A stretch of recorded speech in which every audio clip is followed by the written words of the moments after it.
Assalamualaikum warahmatullahi wabarakatuh. Waalaikumsalam warahmatullahi wabarakatuh. Gimana kabarnya anak-anak sekalian? Alhamdulillah. Alhamdulillah. Baik, untuk memulai pelajaran kita hari ini, alangkah baiknya kita berdoa terlebih dahulu, memohon pada Allah agar ilmu yang disampaikan dapat diamalkan dalam kehidupan sehari-hari. Monggo anak-anak dipimpin doanya. Silahkan, salah satu memimpin doa. Untuk memulai kegiatan belajar mengajar pada hari ini, maka kita berdoa bersama-sama. Berdoa mulai. Berdoa selesai. Alhamdulillah. Bapak cek kehadirannya terlebih dahulu ya. Ada yang tidak masuk hari ini? Langsung saja. Nihil. Nihil ya. Nah, baik. Sebelumnya Bapak akan memberikan satu motivasi dari perkataan seorang ulama.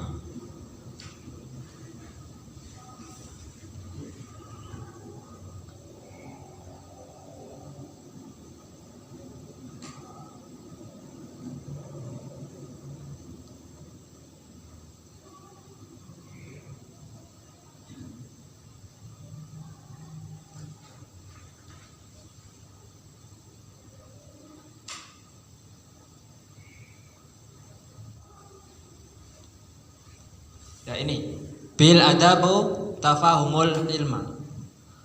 Dengan adab engkau akan memahami ilmu. Maksudnya seseorang yang mempunyai adab tentunya dia akan mudah dalam memahami ilmu. Adanya adab ini seseorang akan diberikan pemahaman, salah satunya paham terkait dengan ilmu agama. Salah satunya ibadah. Pada materi kita hari ini kita akan belajar mengenai adab sholat. Nah, kira-kira apa saja yang termasuk ke dalam adab-adab sholat? Bapak ingin bertanya pada anak-anak sekalian, ketika adzan sudah berkumandang, apa yang anak-anak harus lakukan? Ketika azan sedang berkumandang, maka saya akan segera untuk pergi ke masjid, Pak. Ya, jadi salah satu adab sholat yang pertama menjaga waktu.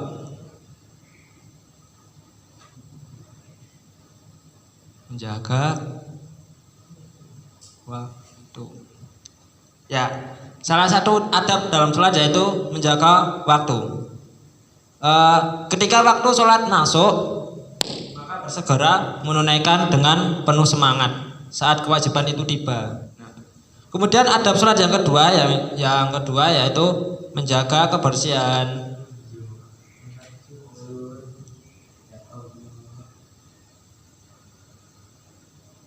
Nah, adab yang kedua menjaga kebersihan. Tentunya kebersihan di sini ada dua macam. Kebersihan tempat ya, dan kebersihan diri atau seseorang. Kebersihan tempat ini ya kayak tempat buat sholat, seperti masjid ya, musola, atau kalau di rumah itu punya ruangan sendiri untuk melaksanakan sholat kan harus menjaga kebersihan. Kemudian untuk menjaga kebersihan diri ini dengan apa? Wudu, benar ya, menjaga kebersihan wudu. Kemudian adab yang ketiga, yang ini yang paling penting, khusyuk. Maksud dari khusyuk di sini tidak banyak mainnya, tidak banyak memikirkan hal yang lain. Jadi adab dalam sholat, kriteria khusyuk bagi seseorang itu ya dia tenang dalam sholatnya. Salah satunya itu bersih hatinya, bersih pikirannya, kemudian tidak banyak memikirkan hal yang lain ya. Nah, kemudian setelah kita belajar mengenai adab-adab dalam sholat,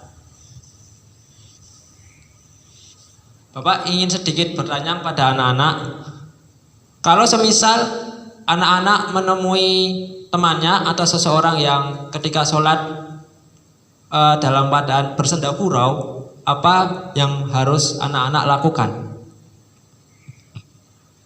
Yang saya lakukan ketika saya melihat teman saya sholat dengan senda gurau, sehabis sholat selesai, saya dekati teman saya dan saya nasihati dengan kata-kata yang sopan, bahwasanya sholat dengan senda gurau itu tidak diperbolehkan dalam rukun sholat, dan itu dilarang oleh Nabi Muhammad SAW. Sekian, Pak.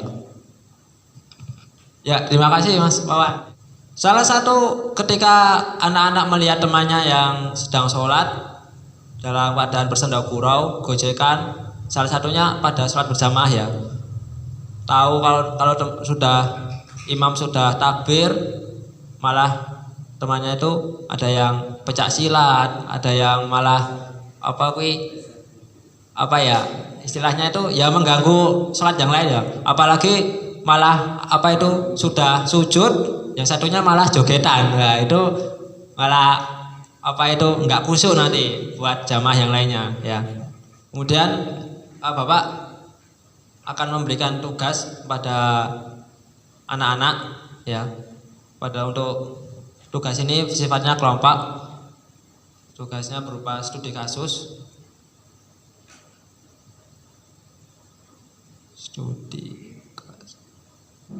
Nah, ini ada studi kasus dari Bapak. Menurut anak-anak, apa saja indikasi seseorang sudah melakukan sholat dengan khusyuk? Silahkan studi kasus ini diselesaikan secara berkelompok. Untuk pembagian kelompoknya, Bapak bagi menjadi satu meja untuk 2 orang ya. Silahkan Bapak beri waktu 5 menit.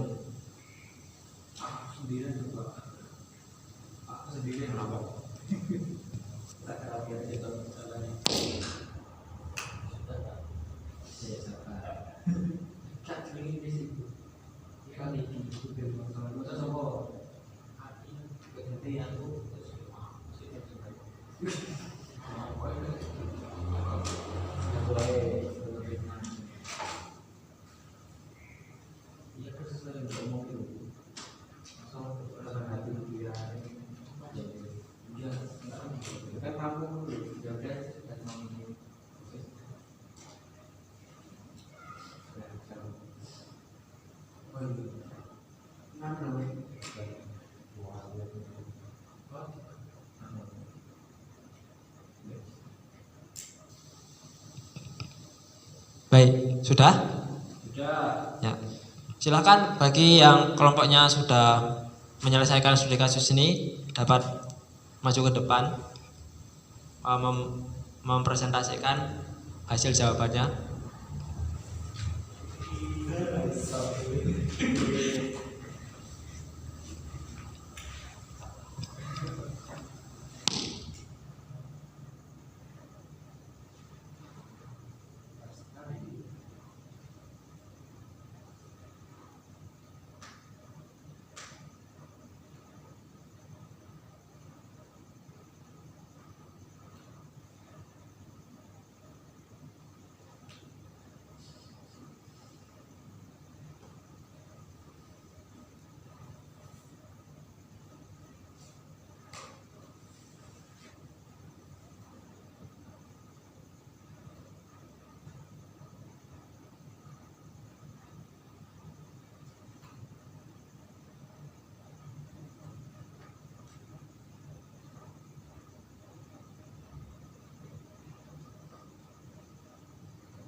Baik, terima kasih kepada kelompok 1 yang telah memberikan jawabannya.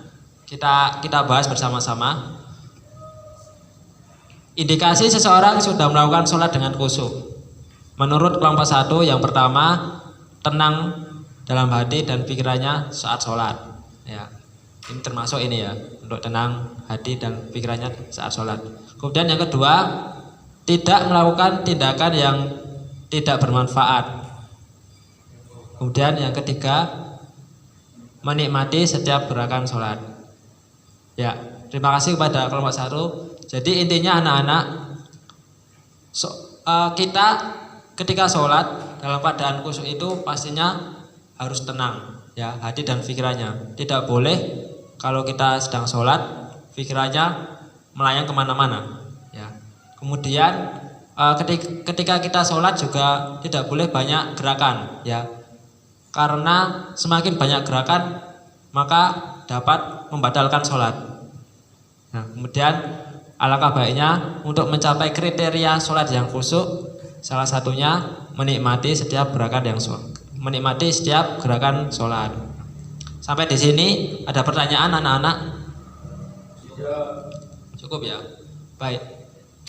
Kesimpulan dari pembelajaran kita pada hari ini bahwasanya sholat itu merupakan ibadah wajib bagi setiap muslim yang sudah balik dan berakal sehat.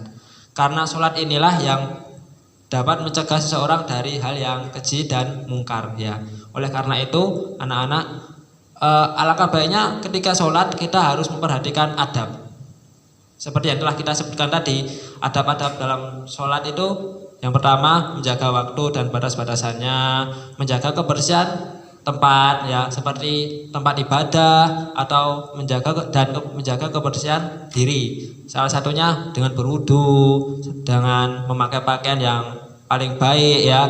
Jangan kalau mau sholat di masjid, sholatnya berjamaah pakai pakaian yang oblong. Kemudian adab yang lain yaitu tenang, ya, tenang dalam sholat. Salah satunya khusyuk, ya. Sebelum kita tutup pembelajaran pada hari ini, tugas buat anak-anak silahkan nanti untuk materi ini, ya, dirangkum, ya, merangkum buku halaman 49 sampai 50. Baik anak-anak sekalian, untuk mengakhiri pembelajaran kita pada hari ini, mari kita menutup dengan bacaan hamdalah bersama-sama.